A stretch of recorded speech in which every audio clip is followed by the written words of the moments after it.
Welcome to the Business Blast podcast. I'm your host, Tyler Wagner. This episode is brought to you by Authors Unite. Authors Unite provides you with all the resources you need to become a successful author. You can learn more about Authors Unite and join the free community at authorsunite.com. Now, let's jump into the episode.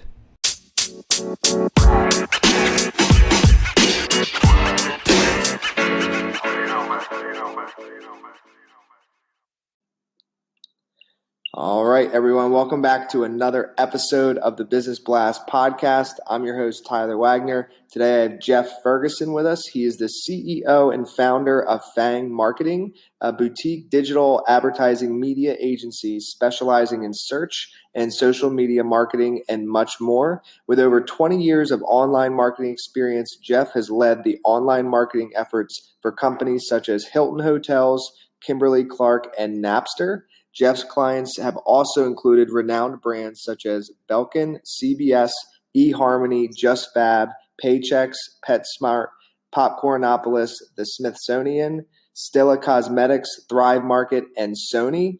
Honored as one of the PPC Heroes Top 25 Most Influential PPC Experts for 3 years in a row, Jeff Ferguson is no stranger to the industry speaking circuits throughout the U.S., Europe, and Asia. So welcome to the show, Jeff.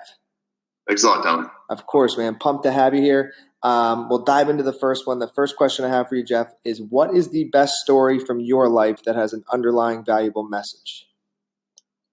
I think it's the idea of just continuance, right? It's just kind of like persevering and kind of moving on.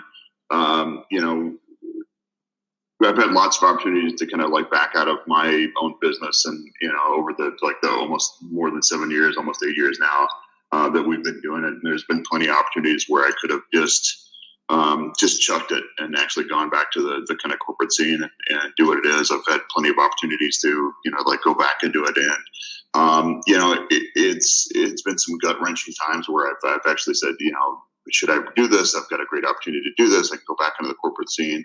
But then, over and over again, it's proved wrong to have done that and actually continue, sticking with everything at Fang and moving forward has created a much better life for me. And it's something I really enjoy. Mm. And what is the most valuable piece of information we should know that's within your expertise or industry? Well, I think in general, like the kind of the concepts around search engine optimization, which is something we do for our clients, but we kind of approach it from a much different angle, in that we don't look at it as kind of like this magical box of magic that people generally look at when they do SEO stuff. Instead, we kind of approach it from the idea that it's a kind of a collection of marketing and site development kind of best practices that have existed before search, they existed after search. And we kind of teach it with the idea that, like, if you actually weave these practices into your organization, then SEO will really kind of die. And it's something where, like so many people are talking about, like, everybody should know a little bit about coding, everybody should know about, a few different aspects when it comes to things. People should know how search is actually affecting their current positions and how it's kind of just woven into their daily tasks. And I think if we all do that, then SEO will just die and go away, and we can, just kind of move on. Very interesting. And what is your best piece of overall business advice, so not necessarily industry specific? Just industry, I guess. I think one of the best lessons I ever learned early on was from a book that was called Thinking Inside the Box. And it's a great read. I can't remember the name of the author to it, and you can still kind of get it in a few different places. But it's the idea that no matter what type of ways that people talk about, like that there's a new economy or there's massive changes to certain things, the basic principles of running a business really haven't changed all that much. That it still comes down to things like cash management and having a business plan and a variety of other aspects that are still important and still need to be handled every day.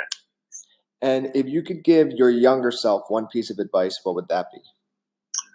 It would probably be to take a few positions outside of my comfort zone. I got offered a lot of opportunities to go and work in San Francisco and in New York and around the world, really early on in my career during the internet boom.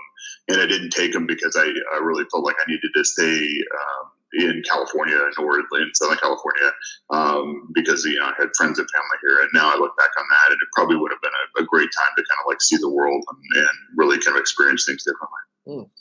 And in your opinion, what is the key to happiness? That's a good question. It's funny. I think it's really not sweating. I hate to say don't sweat the small stuff because that was the name of that goofy book, but that's really what it does come down to. There's so many like goofy little things that really try and distract you and make you worry about the world, that it's really easy to get hung up on. That happens to me just, almost every day. But you got to learn to not, be distracted on that. Keep your eye on the big picture. And what is the best book that you've read, and what was the number one thing you learned from that? So I guess the best business book, if we're going to stick on business, it was that one I mentioned before about thinking inside the box. That was that whole concept of keeping the basics of how running a business are still true, no matter how many times that people say there's a new economy. I think, as far as nonfiction goes, I think the book was it Neuromancer by William Gibson. Really kind of like changed my life as far as like envisioning what a potential future and how the internet and how a lot of the things would actually like work together. And that was back in high school before the internet was really like a thing for the rest of the public outside of the scientific community. But it gave me that kind of vision to say, look, there's going to be more out here. Things are going to change. And what is your favorite quote and why? My favorite quote is from Mark Twain, and he actually said that we don't have the reverence for the rainbows that the savage has because we know how rainbows are made. We've lost more than we've gained by prying into the matter. And I've always looked at it from the standpoint of sometimes it's ignorance can be a little bit bliss to it for certain things, but that's arguable. Dude, thank you so much for coming on. The last question I have for you before we let you go is, where is the best place for people to find you online? You can find me at Count Zero at COUNTXERO, or you can always find me at anything with Fang Digital as well. Perfect, man. Thanks again for joining us. We really appreciate it. Thanks a bunch. You have a great day. The podcast you just heard was published with Anchor. Got something you want to say to the creator of this show? Send them a voice message using the Anchor app, free for iOS and Android.